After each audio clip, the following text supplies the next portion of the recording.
מלאות 50 שנה. En record d'Anna Frank. Ter nagedachtenis aan Anne En el Frank. 50è aniversari de la publicació del seu diari, símbol i homenatge a totes les víctimes del racisme i la xenofòbia. La Diputació de Girona en la memòria. Maig de 1998. 4 mei 1998.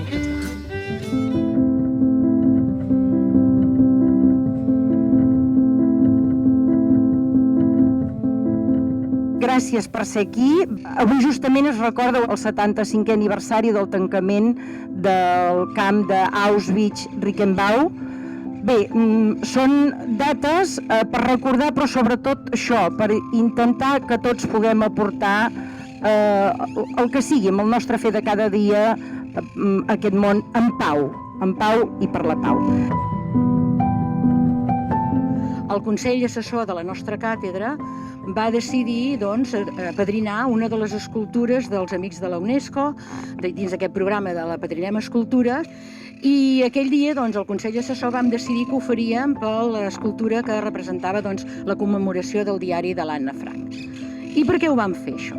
D'entrada, perquè Anna Frank ha esdevingut un símbol de l'Holocaust i, com a tal, hem de dir també una de les figures femenines amb més influents de la història.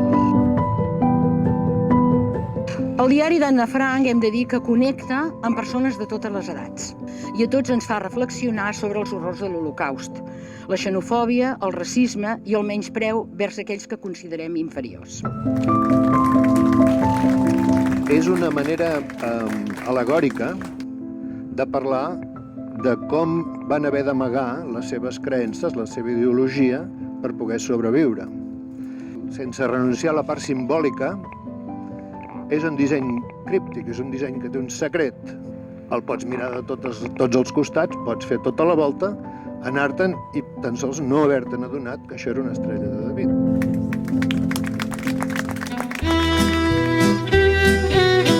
Poc després de les 7 vaig anar a saludar el pare i a la mare, i després a la sala, a desembolicar els regals. I el primer que vaig veure va ser tu. I potser hagis estat un dels meus regals més bonics. La mare ha manifestat el desig, per ara irrealitzable, de no haver de veure-li la cara durant 15 dies als Van Damme. Em pregunto si sempre s'acaba barallant amb tota la gent amb la qual es conviu durant tant de temps. No em queda altre remei que esperar amb la màxima tranquil·litat possible al final de tota aquesta desgràcia. Tant els jueus com els cristians esperen.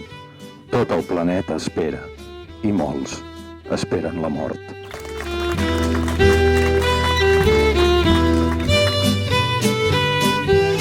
Perquè estic convençuda que aquest apadrinament que estem fent aquí ajudarà que els nostres fills i filles, a que els estudiants de la nostra ciutat i els que ens visitin recordin els milers de nens i nenes que han estat i són encara avui dia víctimes de la brutalitat i la bogeria de les guerres i de les seves conseqüències.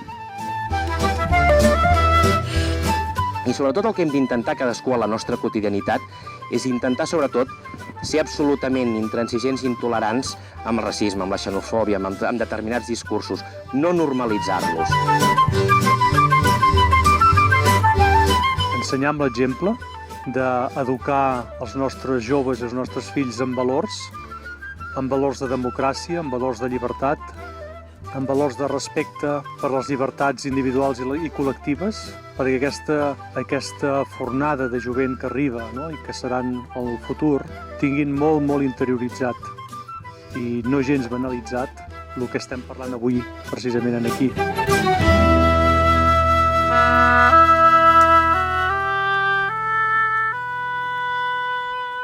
Quan Pau Casals a les Nacions Unides va fer el seu famós discurs, va interpretar precisament aquesta peça, perquè deia, és una peça que neix de l'ànima del meu poble, Catalunya, però hi ha una altra cosa més bonica, també deia, els ocells, quan són al cel, van cantant pau, pau, pau.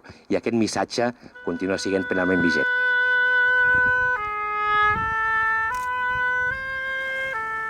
Estem convençudes que aquest apadrinament que fa la càtedra ens permetrà incidir en tot això, en tornar a fomentar aquests valors. I, per tant, ens hi hem compromès i per això ho tirarem endavant.